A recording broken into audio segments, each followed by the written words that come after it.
Los orígenes de la actividad de creación literaria se pierden en los albores de la humanidad. El uso de la palabra con intención estética, es decir, sin afán instrumental o referencial, sino por el simple juego verbal o para inducir una cierta percepción intuitivo-emocional, apareció entre los seres humanos junto con el lenguaje. Asimismo, la reflexión sobre ella surge simultáneamente en cada civilización y genera una discusión sobre el estatuto de su saber. ¿Es objetivo y por lo tanto verdad? ¿O es subjetivo y por lo mismo mentira? Desde los pensadores griegos hasta los filósofos fundadores de la modernidad, en la tradición occidental, la respuesta ha generado dos tendencias. Los filósofos y pensadores colocan dicho saber subordinado a la razón y la experiencia, como Platón y Hegel, y consideran que el discurso poético era copia falsa o pura apariencia.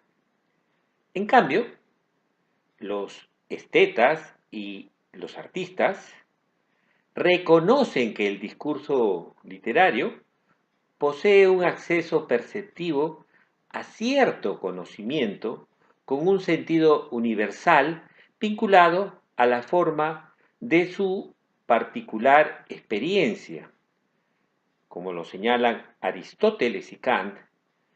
A partir de inicios del siglo XIX, cuando el término crítica sustituye a la poética para referir las reflexiones sobre la literatura, la antigua tradición humanista, ante el avance de la ciencia natural y el dominio del positivismo, busca que una de las dos series disciplinarias de la filología clásica se convierta en una ciencia de la literatura. Para esto importa tres criterios de la ciencia sobre la naturaleza: el diacrónico o histórico, el sincrónico o descriptivo y el aplicativo o comparativo. Así, este primer intento de convertir el saber sobre la literatura en objetivo se divide en historia literaria, teoría literaria y crítica literaria. Sin embargo, esta corriente respondía al estado epistemológico o del conocimiento sobre la ciencia de fines del siglo XIX, que consideraba como único método científico el inductivo de las ciencias naturales.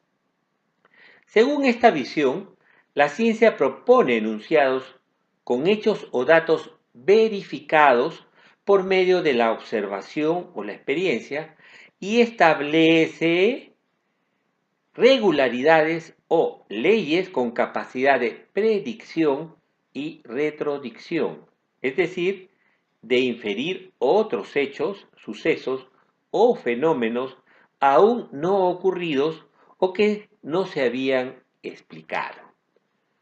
Todavía encontramos muchos seguidores de esta vertiente que desde valoraciones filosóficas de diverso fundamento, fenomenológico, marxismo, existencialismo, etc., consideran más importante la comprensión que la creación verbal, por lo que ejercen una crítica preceptiva o normativa que busca sancionar, juzgar o determinar la función, evolución y naturaleza de la experiencia estético-literaria o artística en general. Los estudios literarios actuales en el siglo XXI no tienen nada que ver con esta perspectiva caduca y autoritaria. Su fundamento obedece a una nueva concepción sobre la ciencia surgida a mediados del siglo XX, que conduce a una crítica descriptiva o analítica que busca explicar las condiciones de manifestación, de producción de sentido y de transformación de la experiencia estético-literaria considerada constitutiva de la dimensión simbólica de la actividad humana, social y cultural.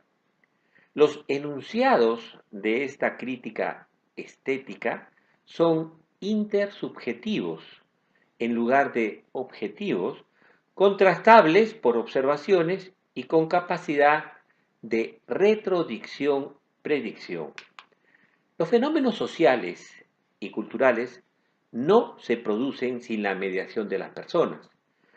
Una revolución, un cuadro histérico o el efecto de una película no pueden reducirse a causas independientes del sentido que adquieren para los sujetos. Las disciplinas humanas y sociales que estudian estos fenómenos han puesto en evidencia la necesidad de una nueva idea de la ciencia y del conocimiento científico desde inicios del siglo XX. El proceso coincide con la dinámica interna dentro de la reflexión epistemológica de la propia ciencia natural, que empezó por reconocer que los enunciados de la ciencia solo pueden justificarse por medio de otros enunciados. Es decir, que no hay observación objetiva, salvo que alguien crea que los datos hablan solos. Asimismo, la experiencia perceptiva tampoco ofrece una sólida verificación porque lo sensorial no garantiza nada más que lo inmediato y suele conducir al error. A partir de las contribuciones de Karl Popper, se abandona la idea de la inducción como único método en la ciencia y se asume el sistema hipotético deductivo como requisito de toda teoría científica. El término deductivo, en dicho modelo, consagra lo que las llamadas ciencias humanas y sociales habían pregonado antes. Todo conocimiento o teoría supone una conjetura que imaginariamente trasciende lo observable y sirve de ruptura con el saber anterior al funcionar como hipótesis.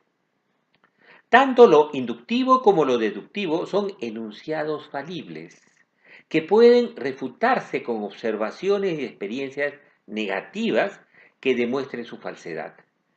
En la nueva concepción de la ciencia, las teorías o conocimientos, solo al ser contrastadas y refutadas, adquieren una validación por la comunidad científica porque logran ser falsadas. Es decir, la diferencia entre teorías científicas no radica entre que una es más verdadera que la otra, sino en que una es menos falsa que la otra. Karl Popper defiende la falsación como forma de contrastación según la cual el conocimiento, hipótesis, teorías, modelos, tiene un carácter científico cuando puede ser refutado por los hechos de la experiencia. La única certeza que tenemos los hombres es la falsedad de nuestros enunciados. Solo sabemos en lo que han fallado o en lo que nos han llevado a un equívoco. Los enunciados de los estudios literarios no se refieren a hechos o datos de la obra ni del autor, sino del sentido comprensivo que adquieren para la colectividad en las experiencias de lectura como texto. Son conjeturas sobre las conjeturas que desencadenan y sus posibles significados simbólicos. Pueden ser refutados por la observación o lectura, entendida como nuevas lecturas hechas sobre la base de sobredeterminación jerárquica del texto, es decir, que valoran otros aspectos del discurso. La validez de sus juicios tienen la capacidad de propiciar o predecir nuevos acercamientos o análisis y de retrodicción al reenviar a los textos anteriores a la tradición, es decir, al generar nuevas posibilidades de relación y nuevas obras. Por todo ello, así como en la nueva concepción un enunciado es científico, no porque posea la verdad, sino por los procedimientos que le dan validez y sistematicidad, los juicios de los estudios literarios o, como suele denominarse, los enunciados de la crítica literaria tienen validez científica por los rasgos sistemáticos de sus procedimientos y métodos, cuya validez intersubjetiva no pretenden juzgar o prescribir un significado, sino explicar las condiciones de su sentido y su repercusión simbólica en la cultura y sociedad humana. En conclusión, los estudios literarios no son ciencia, sino actividad científica, en el sentido de sistemáticos, intersubjetivos y contrastables, lo que posibilita su defensa y comprensión como conciencia crítica desde una perspectiva de política de la estética. Tanto la crítica literaria o los estudios literarios como los estudios científicos y las ciencias son usos del lenguaje, pero con intenciones muy diferentes.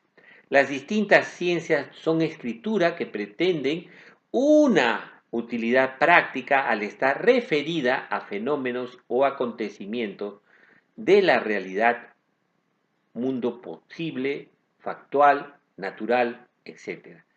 Los estudios literarios son escrituras científicas porque buscan los procedimientos rigurosos y sistemáticos para explicar la significación que desencadenan o generan el uso no utilitario, sino imaginario, de la escritura con intención estético-poética y su incidencia simbólica en las representaciones culturales de la sociedad sobre su entorno y el devenir.